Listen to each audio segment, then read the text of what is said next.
E eu quero convidar você que está comigo aqui, neste auditório, você que me assiste agora, se é de noite ou de dia, quando você estiver assistindo. Quem está ao vivo agora conosco já é noite aqui, mas se você revisar esse tema, esse vídeo depois, que tipo de sentimento você traz agora neste momento? Quem sabe está iniciando uma atividade, quem sabe já terminou as atividades. Nós, às vezes, quando nos recolhemos em casa, trazemos a marca de uma vida cansada, de uma rotina que às vezes nos cansa fisicamente e emocionalmente. Mas nós temos visto na história da humanidade um transtorno muito grande, um descontrole imenso da situação social, da situação emocional e de pessoas que estão correndo em busca de um porto seguro. Será que existe isto? Neste momento eu quero dividir com você o Salmo para o cansado. E eu digo dividir porque fez muita diferença para mim quando eu entendi a palavra de Deus nesse contexto. Então, vamos juntos nos braços de Jesus. Abra sua Bíblia, por favor, no Salmo 37.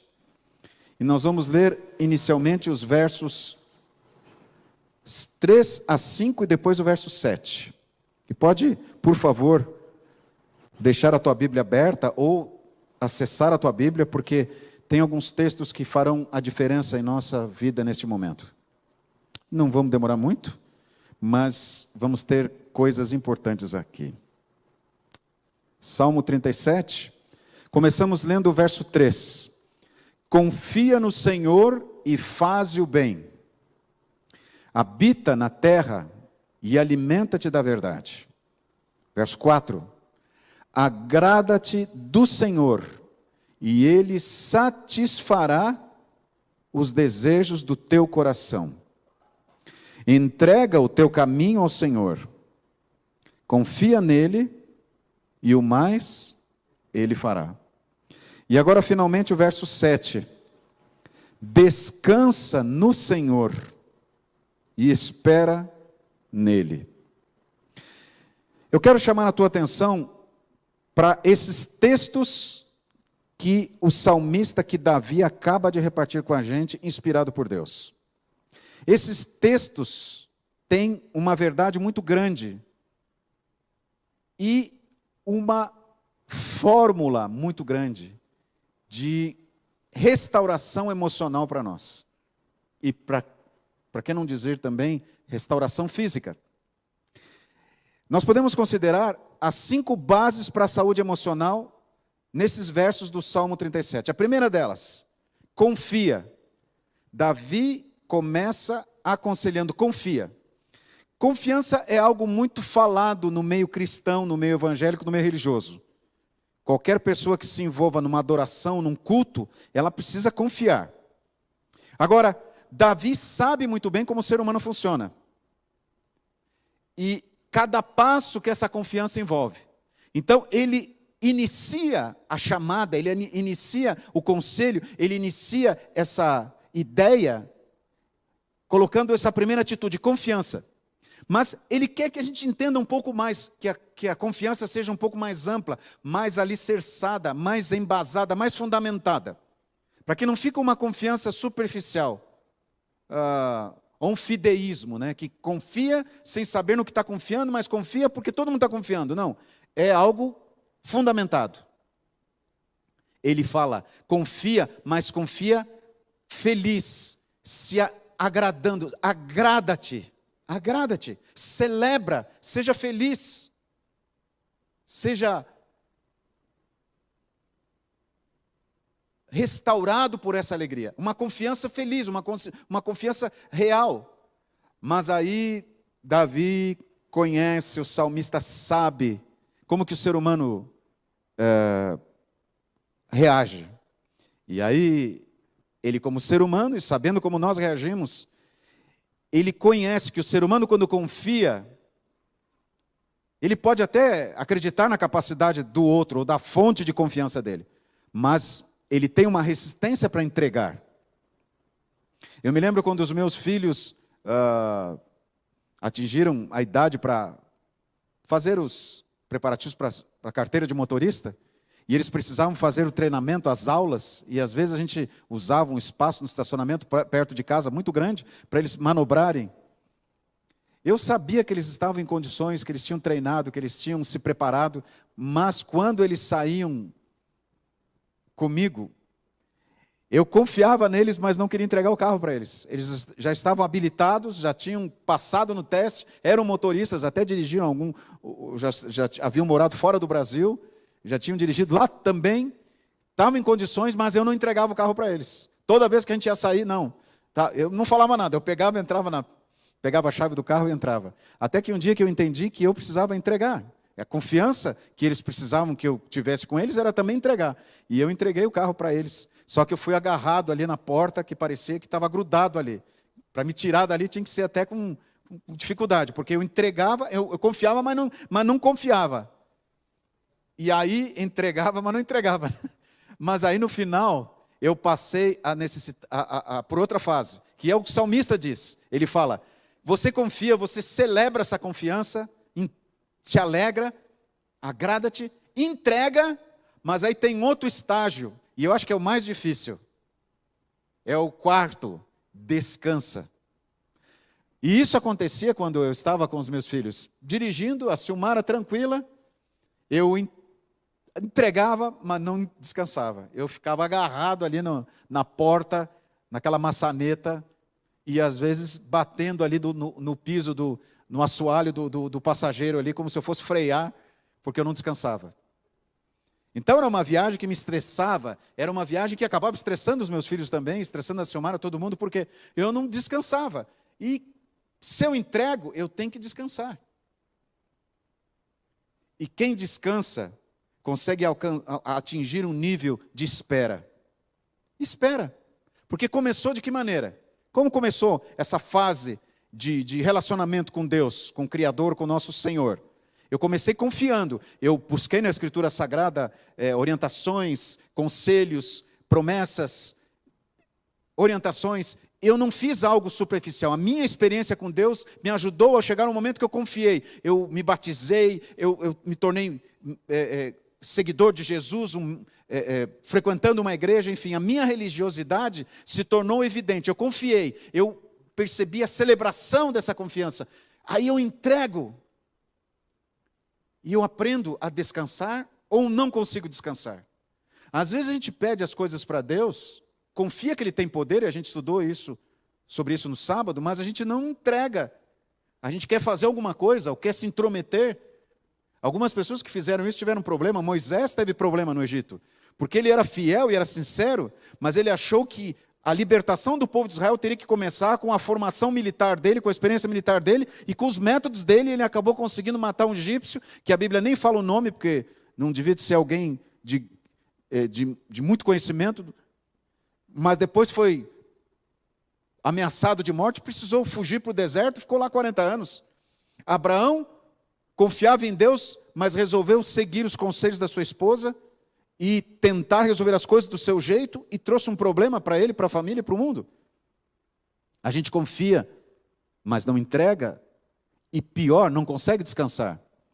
Uma ocasião os meus filhos foram para casa, eles estão em Campinas, na região de Campinas, e no feriado, algum final de semana, às vezes eles vão para casa, e uma dessas ocasiões, eles estavam se despedindo da gente, passamos o final de semana juntos, e o meu filho prefere dirigir à noite, ele e o irmão voltaram para Campinas, aí de São José para Campinas à noite, e eu me despedi, orei com eles, e fui até o estacionamento, e eles saíram, pegaram o carro e saíram, e eu voltei no elevador com a Silmara, falei, nossa, eu fico preocupado, eles querem dirigir à noite, com essa coisa. A Silmara falou para mim assim, com a sabedoria dela, nós não oramos? Eu falei, sim. Você não pediu para Deus cuidar deles? Sim. Aí vem a esposa com o sermão. Vocês não imaginam como esposa de pastor, né, pastor? Elas têm uns sermões inspirados pelo Senhor. Ela diz assim, se você colocou nas mãos de Deus para Ele cuidar, agora Ele assumiu o controle, Ele está cuidando, não é você mais. Descansa, vai dormir. Ô mulher sábia, que Jesus deu para mim. E eu fui dormir. Se eu orei, se eu entreguei e eu confiei, por que eu não posso descansar? Mas é isso que eu passei, você passa. A gente fica na ansiedade, porque isso é humano, é a maneira que nós funcionamos, é assim que a gente trabalha. E aí vem a grande questão: a gente não consegue esperar. Nós estamos, como eu disse no início, num mundo machucado, atropelado pelo sofrimento e pelas tragédias do pecado. Está cansado. Praticamente o nosso planeta, o nosso mundo está cambaleando. Já não tem mais condições de se manter devido todo o problema das consequências do pecado. E da administração de um anjo caído que usurpou o reino que Deus tinha dado para nós. Esse mundo. E agora a gente está cansado de ficar esperando. Nós estamos cansados de esperar. E quem sabe nos tome, de alguma maneira, um pensamento de que não dá mais para continuar esperando. Queridos, Deus tem a solução para nós e a melhor maneira de nós resolvermos isso. Ele fala: confia. Filho, filha, confia. Se alegra nessa confiança. Entrega para mim. Eu tenho condições de dirigir e de conduzir o final da história desse mundo. Descansa e espera. O milagre virá. A restauração acontecerá. E a sua vida será abençoada. Nessa incerteza, nessa ansiedade, nessa inquietação, muitas vezes nós olhamos para Deus e tomamos uma posição de julgamento errada.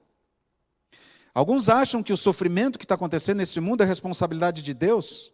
Outros acham que é castigo de Deus. E quando nós estudamos o livro de Jó, a gente percebe a interferência do anjo caído na humanidade. A primeira coisa que é colocado diante de Deus é que Jó era abençoado porque era bonzinho. Quer dizer, você quer ser abençoado, você seja bonzinho. Se você não for bonzinho, você não é abençoado, você é castigado. É essa mensagem que o anjo rebelde dá ali no céu para os outros seres, questionando o governo de Deus e questionando o amor de Deus. E Deus fala assim: não, o meu servo não me obedece por interesse, ele me obedece porque ele me ama. Não é possível alguém obedecer a Deus por amor. Você obedece por interesse. E impressionante que na humanidade hoje, entre as religiões, existem muitos pregadores dizendo que se você vier para Jesus, você não vai ter problema, você vai ter tudo certinho. E a gente espera isso, mas não é assim. Jesus disse: olha, as coisas não são perfeitas pelo fato de vocês me seguirem, porque vocês estão vivendo num mundo mau. E aí no mundo mau tem o quê? Sofrimento, dor, doenças, crueldades que nós temos visto nos noticiários nos últimos tempos, barbáries nas guerras e atentados terroristas. Um escritor muito conhecido, Philip Yancey, famoso, um homem muito sábio, ele escreveu o seguinte, e eu coloquei aí na tela para você me acompanhar: talvez Deus não esteja tentando dizer nada específico todas as vezes que sofremos. Dor e sofrimento são partes inerentes de nosso planeta. E os cristãos não estão isentos disso. Aí Yancey continua: o sofrimento é uma mensagem geral de advertência a toda a humanidade. Que advertência é essa? Que mensagem é essa? De que algo está errado com o planeta e de que precisamos de uma intervenção externa e radical. Deus não está querendo esconder de você nada e nem está castigando. É a consequência do próprio pecado. E a mensagem que Deus está dando quando Ele permite essa manifestação do pecado é: as coisas não estão boas, esse não é o mundo que eu preparei, precisa de uma solução, e essa solução não é humana. Essa solução é divina e radical. Por quê? Porque o pecado precisa ser destruído. Vá comigo para o livro de Êxodo, por favor. Êxodo está no segundo é o segundo livro da Bíblia, o segundo livro do Antigo Testamento, capítulo 33, verso 14. Vamos ver algumas passagens que confirmam essa mensagem do salmista sobre o descanso. E são inspiradas, e são o contexto bíblico, fazem parte do contexto bíblico. Êxodo capítulo 33, verso 14, a palavra de Deus diz assim: respondeu-lhe, a minha presença irá contigo, e eu te darei descanso. Quando é que o descanso verdadeiro acontece? Quando é que o descanso verdadeiro, ele se manifesta? Conforme o texto de Êxodo e a promessa de Deus. Com a presença de Deus, exatamente, pastor Tomás, com a presença de Deus. Deus promete descanso, mas ele fala, olha para onde você tem que se apoiar. Olha em quem você tem que apoiar. É em mim. A minha presença é promessa de descanso. Jeremias, 2 textos muito conhecidos. Jeremias capítulo 29, versos 11 e 13.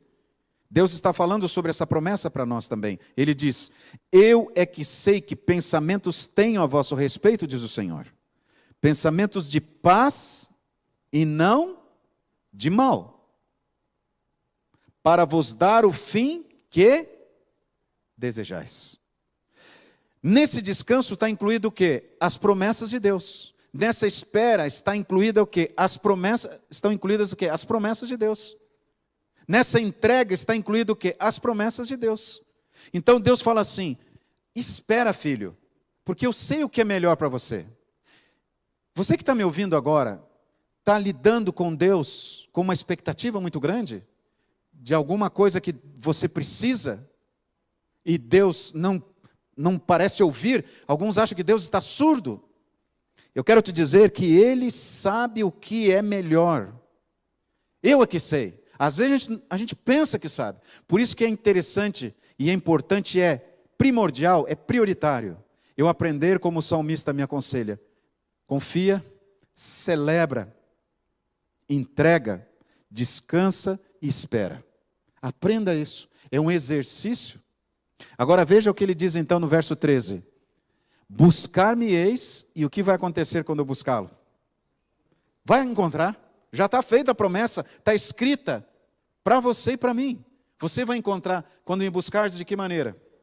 De todo o vosso coração. Aqui Deus está dizendo aqui, venha do jeito que você está e venha com o coração completo. Não tenta me esconder, não tenta disfarçar. Fala para mim o que você está sentindo. E aí o teu coração terá espaço para que eu transforme. E mesmo que esse coração esteja machucado. Agora, um livro para frente, Lamentações de Jeremias. Lamentações capítulo 3, versos 25 e 26. Olha outra declaração sobre esperar e confiar. Bom é o Senhor para os que esperam por Ele. Amém? Para a alma que o busca. É o mesmo Jeremias que diz, buscar-me-eis e me achareis se buscardes de todo o coração. Ele fala assim, bom é o Senhor para os que o esperam por Ele. Para a alma que o busca. Bom é o quê? Além de buscar, é ter esperança. E aguardar em silêncio a salvação do Senhor. E essa expressão, aguardar em silêncio, Jeremias está querendo dizer, é descansar, é evitar, é trabalhar para não ficar com essa ansiedade de interferir no plano de Deus ou tentar dar uma ajudinha para Deus.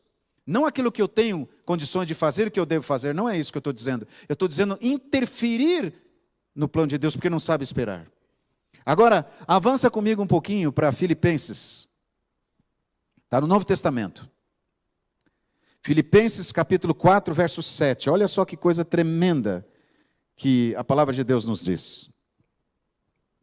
Filipenses capítulo 4, versos 6 e 7. Diz assim o texto: e a paz de Deus, que excede todo o entendimento. Pensa numa paz que o homem não consegue descrever. Guardará os vossos corações e os vossos pensamentos em Cristo Jesus. Quando você está esperando, por que você tem motivo de se alegrar, de celebrar? Porque você confia não em um poder qualquer. Você confia no Deus do universo. E no momento que você descansa, você tem uma paz que excede o entendimento. E até abençoa os nossos corações. Por favor, essa promessa não foi deixada aí por acaso. Ela foi deixada considerando você e eu que estaríamos aqui, estamos aqui nesta noite, ouvindo a palavra de Deus. Vamos voltar para Isaías, os últimos textos dessa noite? Isaías capítulo 40, verso 31. Isaías 40, verso 31, é outro clássico verso conhecido, citado por nós, mencionado por nós, muitas vezes em orações, em promessas bíblicas, em sermões, em hinos. Mas os que esperam no Senhor renovarão as forças. O salmista falou sobre esperar, sobre descansar, sobre confiar. Agora o próprio profeta diz, os que esperam no Senhor, ele está confirmando a mensagem do salmista. Renovarão as forças, subirão com asas como águias, correrão e não se cansarão, caminharão e não se fadigarão. Isso é certo. Falando sobre esse contexto, Ellen White, no livro A Verdade sobre os Anjos, diz o seguinte, olha só que mensagem, queridos. Aprendam a confiar em Deus.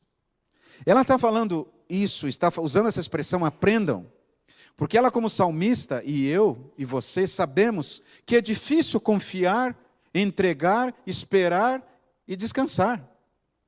Então nós precisamos aprender, e isso é um exercício. E esse exercício é uma experiência individual. Eu não posso aprender a confiar, entregar, esperar e descansar através do testemunho da minha esposa, dos meus filhos. Eu tenho que ter a minha experiência. Porque se eu não tenho a minha experiência, alguém pode até falar para mim assim, olha, confia no Senhor, olha, espera, olha o sermão de hoje. Não vai adiantar. Eu tenho que ter a minha experiência. Então ele fala, aprendam a confiar, ela diz. Aprendam a ir àquele que é poderoso para salvar.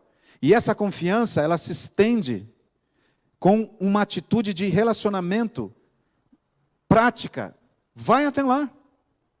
E vai fazer o quê? Aí ela explica. Contem ao amoroso Salvador exatamente aquilo que necessitam. Às vezes nós temos medo de falar para Deus porque nós achamos que Deus não vai entender. Ou nós agimos como Marta e Maria e os demais lá. Se você estivesse aqui, o meu irmão não teria morrido. Quer dizer, Jesus só tinha poder para curar, não tinha poder para ressuscitar. E Jeremias fala, busca a Deus de todo o teu coração. Vai lá e conta aquilo que você necessita. E até mesmo se você não está bem com Deus. Mas fala para Deus. Às vezes você fala para todas as pessoas, menos para Deus. Às vezes você resmunga com você mesmo, mas não fala com Deus. Vai, conte. E ela diz, contem ao amoroso Salvador exatamente aquilo que necessitam. Ah, mas é absurdo. Eu tenho, não sei, Deus, será que vai se importar? Claro, por isso que Ele deixou a promessa para nós na Sagrada Escritura. E aí ela diz assim, assim será mais fácil do que se tentarem fazê-lo em suas próprias forças.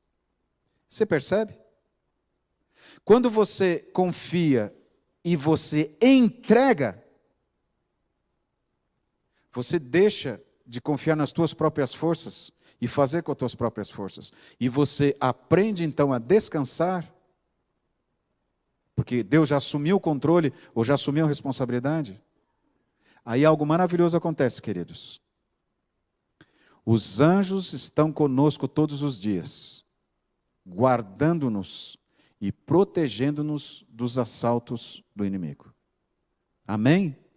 Louvado seja Deus. Você sabia que teu anjo está aí com você?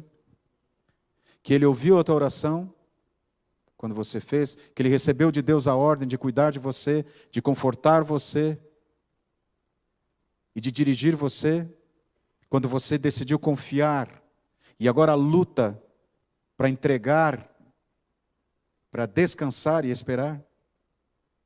Isaías capítulo 30, verso 15. Você estava em Isaías? Vá comigo ao capítulo 30, verso 15. E nós vamos ler os 2 últimos versos dessa noite. Diz assim a palavra de Deus: porque assim diz o Senhor Deus, o Santo de Israel. Então não é o discurso de qualquer um, não. É o grande Deus, o nosso Criador, o Senhor do universo. Amém? Voltando e descansando sereis salvos. É a promessa de Deus. No sossego e na confiança estaria a vossa força. Mas não quisestes. Você pode pode perceber a voz de Deus embargada, a tristeza de Deus, porque Ele promete, Ele se dispõe para que você descanse e confie, porque Ele sabe que é aí que a força está. Mas o que acontece então? A gente não quer, porque a gente pode até acreditar, mas não confia. Mas aí tem o outro lado, o inverso. Olha só o que fala o capítulo 26, e agora o verso 3. E é o último texto desta noite. Tu conservarás em paz aquele cuja mente está onde? Firme em ti. Por quê? Porque ele confia em ti. Amém? Tu conservarás de que maneira? Em paz. Aqui não está dizendo para nós que a coisa será resolvida, ou que o problema será eliminado, ou que a gente não vai ter problema. Não, não está dizendo isso aqui. Ele está dizendo assim: tu conservarás em paz. Esse é o salmo do descanso e a mensagem do salmo do descanso. Confia, entrega, se alegra, descansa e espera. O salmo para o cansado. Será que esse salmo é para você? Esse salmo é para mim? Certamente. Eu quero viver essas 5 palavras de apoio. E eu quero cantar um hino que fala sobre essa esperança.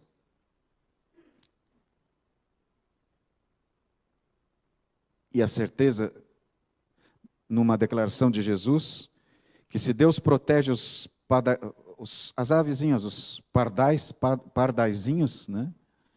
Será que Ele não pode cuidar de você? Pensa nisso e deixa que isso aconteça agora.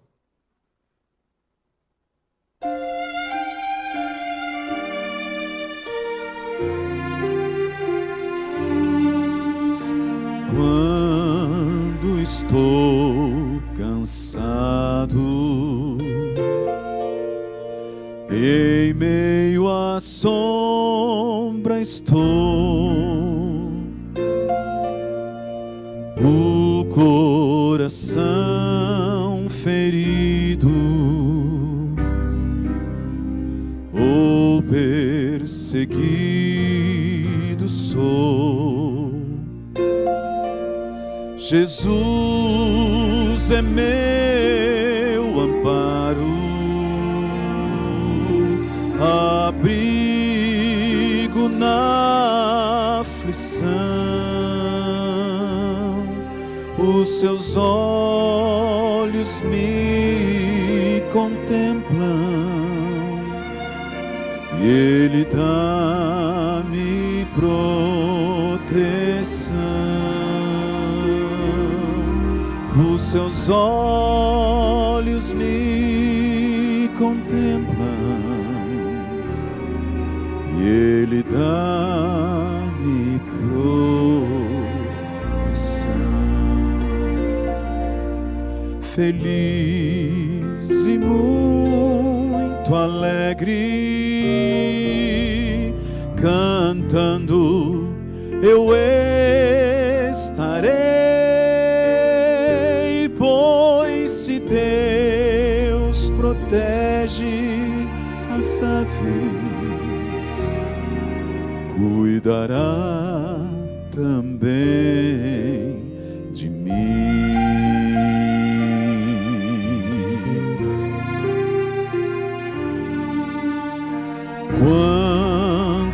sou tentado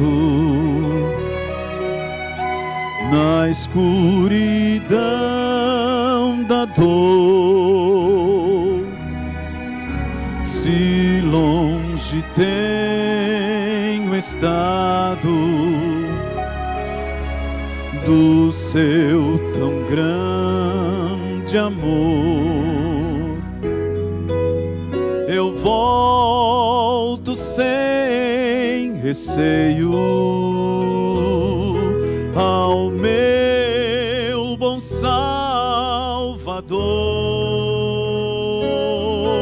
eu volto sem receio ao meu bom Salvador, pois se Deus protege as aves, cuidará também de mim. Feliz e muito alegre,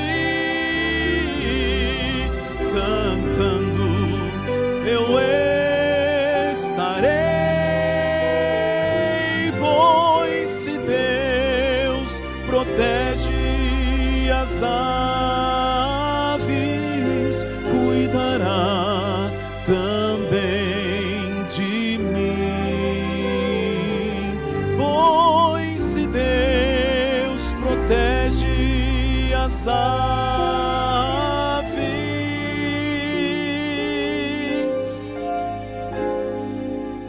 cuidará também de mim.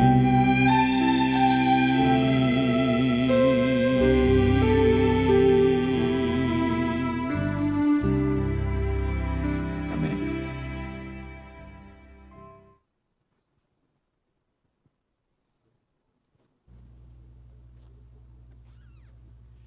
Vamos cantar Porque Ele Vive? Eu não sei qual o número do inário, você tem aí? 471. Igreja, vamos ficar em pé? Cantar essa certeza? Se Jesus vive, eu posso crer no amanhã? O que vocês acham? Posso ou não posso, igreja? Você que me assiste, posso? Claro! Ele ressuscitou, venceu a morte e nos dá essa certeza. Vamos juntos. Deus enviou seu Filho amado para sofrer.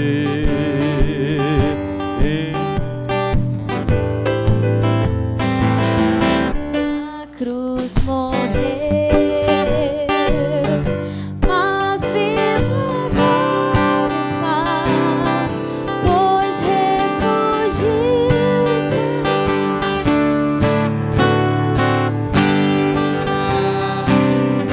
porque Ele vive.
Louvado seja Deus. Eu quero encerrar essa noite orando por nós, mas eu gostaria de fazer uma oração especial pela Joelma, pelo Juan. Joelma, você pode vir aqui, por favor? Pode ser? Não tem problema, Joelma, nós estamos em família aqui. Hoje o Juan perdeu o paizinho dele, e pelo que eu entendi, Joelma, não teve condições de chegar até lá, né, para o funeral. Mas nós queremos, como igreja, como família, orar pela Joelma e pelo Juan, para que conforte a família, conforte a ela, Juan principalmente, e a todos os familiares que nesse momento se despedem do seu pai querido.